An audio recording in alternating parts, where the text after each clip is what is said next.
అక్కడే మన అడుగులు తడబడుతూ ఉంటున్నాయి. క్రీస్తు కొరకు వెళ్ళాలా, లేకపోతే లోకం కొరకు వెళ్ళాలా?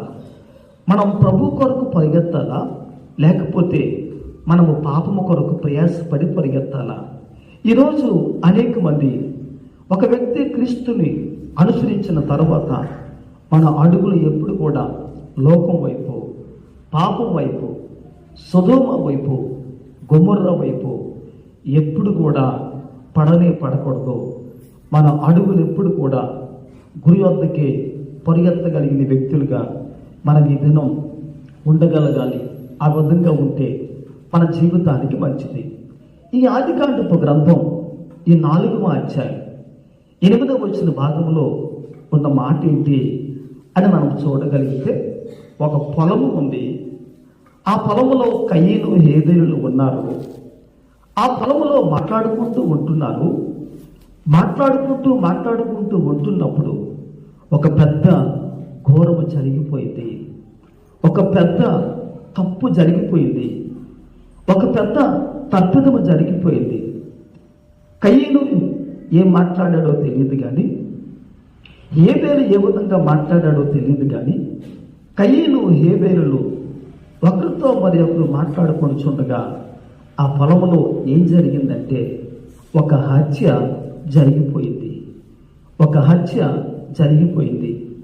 అది ఏ విధంగా జరిగింది అని మనం వాక్యంలో చూడగలిగితే, మనకి బైబిల్ గ్రంథములో ఎన్నో రుజువులు, సూచనలు, ఆనవాళ్ళు మనకి బైబిల్లో కనిపిస్తాయి.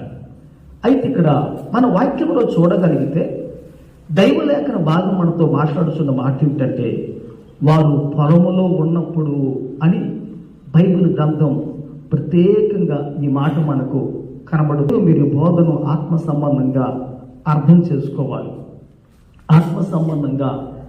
చేసుకోవాలి. అప్పుడు మాత్రమే ఈ మాటలు మీకు అర్థమవుతూ ఉంటాయి. దయచేసి మీరు గమనించండి. వారు ఒక పొలములో ఉన్నారు.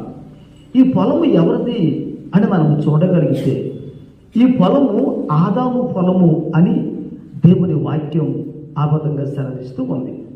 ఈ పొలం ఆదాము పొలం.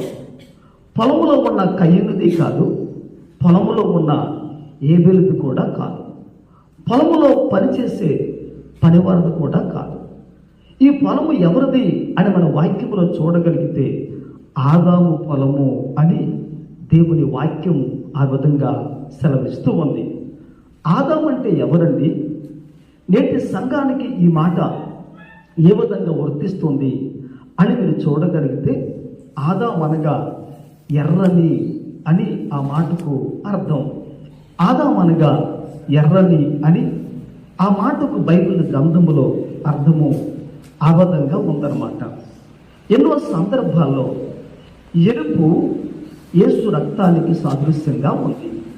యెషయా గ్రంథం 1:1-2-3 వాక్య ప్రకారంగా ఏంటి అని మన వాక్యములో చూడగలిగితే, ఈ పొలము ఆదాము పొలం. ఈ ఆదాము పొలము అనగా ఆదాము అనగా ఎవరు అని మనం చూడగలిగితే, ఆదాము అనగా ఎరుపు, ఎర్రని అని ఈ మాటకు అర్థం. ఎరుపు, ఎర్రని, ఎరుపుదలము అని ఈ మాట బైబిల్ గ్రంథములో ఆ విధంగా అర్థం రాయబడి ఉంది. అపొస్తలుల కార్యములు 28వ అధ్యాయం 28వ భాగం 28-20లో మన వాక్యాన్ని చూడగలిగితే, క్రీస్తు తన స్వరక్త ఇచ్చి సంపాదించిన సమయానికి బదులు పెట్టి పేరేంటే సంఘము అనే ఈ వాక్యం మనకు ఆ విధంగా సెలవిస్తూ ఉందన్నమాట.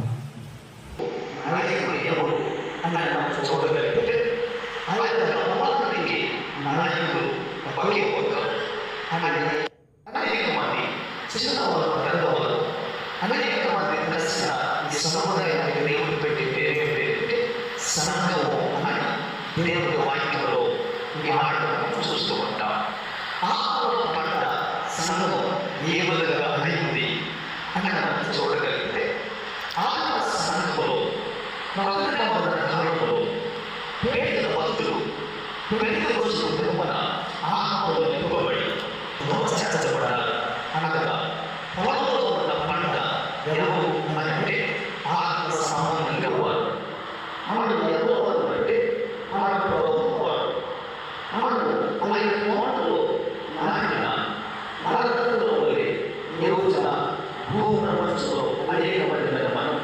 దేవుడు కొరకు ఎదుగుతూ విశ్వసిస్తూ అభివృద్ధి పరచబడుతూ ఫలించబడుతూ అనేక మందిని మన జీవితంలో కదా కత్తిపోటి మాటలు పలుకువారు కలరు. కత్తిపోటి మాటలు పలుకువారు కలరు. అది అర్థం ఏంటంటే మనం మాట్లాడే మాటలు కత్తి వల్లే కాదు, కానీ కత్తి ఆ కత్తి కాకపోయినప్పటికీ కూడా కత్తి వల్ల ఉండి ఒక వ్యక్తిలో ఆ మాట చొచ్చినట్లయితే, దూరినట్లయితే ఈ మాటే ఆ వ్యక్తిని చంపినంత పని చేస్తూ ఉండాలి. దేవుని స్తోత్రం కలుగుగా. నా సలహా ఏంటంటే నేటి సంఘాలలో సిద్ధపడేటప్పుడు, పాపాన్ని విడిచిపెట్టేటప్పుడు, సిద్ధపడేటప్పుడు, ఆకాశం ఎక్కగలిగేటప్పుడు సంగమా ఒక్కసారి జ్ఞాపకం చేసుకోవాలి. ఒక్కసారి జ్ఞాపకం చేసుకోవాలి. గ్రహించడం చెప్పాలి ప్రకారం ఇవి సిద్ధపడి తినాలు. సంఘము సమకూర్చబడి సంఘము సిద్ధపడి తినాలని, ఇంకా సంఘము దిద్దుబాటులోనే ఉంటే, ఇంకా సంఘము సరిచేసుకునే విధానంలో ఉంటే, ఇంకా సంఘము మూల పాత్రలు తక్కువ తిరుగుతూ ఉంటే సంఘం ఎప్పుడు సిద్ధపడి పరలోకానికి వెళ్ళాలి. సంఘం ఎప్పుడు దేవుని రాజ్యంలో చేర్చబడాలి. సంఘం ఎప్పుడు ఆత్మీయ వధువుగా సిద్ధపడి అలంకరణ ధరించుకొని ఎప్పుడు సంఘం పరలోకానికి ఎక్కి వెళ్ళగలిగింది. ఒక్కసారి మనం జ్ఞాపకం చేసుకోవాలి. యేసయ్యా మీరు రండయ్యా అని చెప్పడం సులభమే, యేసు రావడం సులభమే. యేసు వస్తే సంఘం ఎత్తబడి పరలోకానికి వెళ్ళిపోవడం వాస్తవమే. ఆయన వచ్చే ముందు, సంఘం వెళ్ళే ముందు, ఆయన రాకపోతే సంఘంలో ఒక పరివర్తన జరగాలి, ఒక మార్పు జరగాలి, ఒక మారు మనసు సంఘానికి రావాలి. ఆ మార్పు ఏంటంటే నీలో ఉన్న అనేకమైన ఆ సమస్యలు, లోపాలని జీవితం లేకుండా నువ్వు తీసుకొచ్చుకొని నువ్వు సరి చేసుకోవాలి. దేవుడి స్తోత్రం కలుగును కాక. దేవుడి స్తోత్రం కలుగును కాక. హిజ్కియా దేవుని సన్నిధిలో ఆత్మ సంబంధంగా మంచిగా దేవుని యొక్క రాజుగా, నాయకుడిగా, అధికారిగా మంచి పేరు సంపాదించాడు. తన శత్రువుకు, తన శత్రువులకు ఆవుకు, తన దేశంలో ఉన్న ఏమండి బలాలు అన్నీ కూడా హిజ్కియా చూపించిన తర్వాత ఆ రాజ్యం యొక్క రహస్యాన్ని, ఆ సమాచారం అంతా కూడా పరాయి రాజుకి ఇచ్చిన తర్వాత, తన శత్రువు చేతిలో ఈ దేశం యొక్క రహస్యం అంతా కూడా పడిన తర్వాత దేవుడు అంటున్న మాట ఏంటంటే, హిజ్కియా ఎంత తప్పు చేసావయ్యా, ఎంత తప్పు చేసావయ్యా, ఎంత తప్పు చేసావయ్యా.